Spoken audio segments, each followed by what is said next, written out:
Mi nombre es Francisco Pérez Alonso del pueblo Maya Chu de Huehuetenango, Guatemala.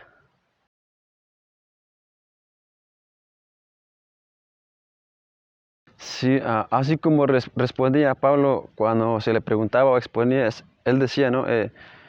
Linaje de Israel, de la tribu de Benjamín y hebreo de hebreos. Entonces, yo diría primeramente que soy, digamos, de los mayas y chuj de los chuj, ¿no? Entonces, cuando uno nace en este contexto, en este caso, en mi experiencia, uno nace en un contexto cristiano. Por ejemplo, ser bautizado sin ser cristiano, ese es un contexto cristiano. Y como chuj, pues antes de hablar el chuj, uno pasa como promedio 20-25 días también dentro del chuj, que es el baño de vapor, donde uno que es recién nacido pasa allí, ¿no? Y también este lenguaje que estoy usando, cuando la primera vez que lo está haciendo, lo mandan a hacer una cosa y hace otra cosa porque no comprende todavía el lenguaje, más en el caso de nosotros cuando estamos en preprimaria o primaria. Ya después pues lo empezamos a comprender y dominar un poco.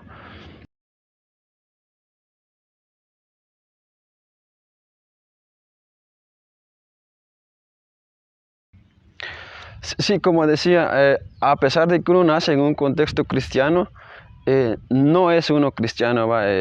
Porque, por ejemplo, yo fui bautizado en la iglesia católica de pequeño y después crecí en la evangélica y ya por mi decisión fui también bautizado, digamos, en la iglesia evangélica.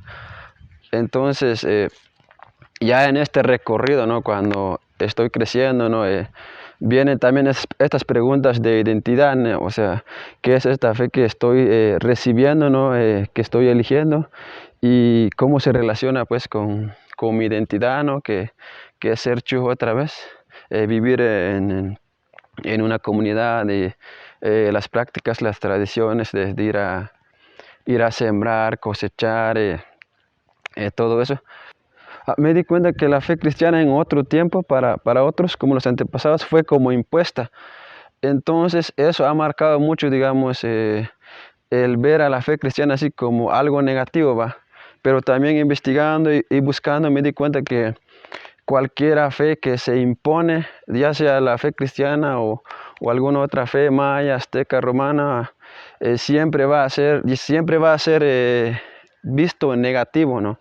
Entonces, de esa forma se ha visto también este camino, ¿no? O esta fe que es cristiana. Entonces, después de hacer esta evaluación, esta investigación de esta fe que estoy recibiendo, entonces me doy cuenta que no debería de haber incompatibilidad, digamos, de mi identidad como chuj y también recibir esta fe que, que nos ha sido pues traído tal vez de manera negativa, pero en su origen no es eso, ¿no?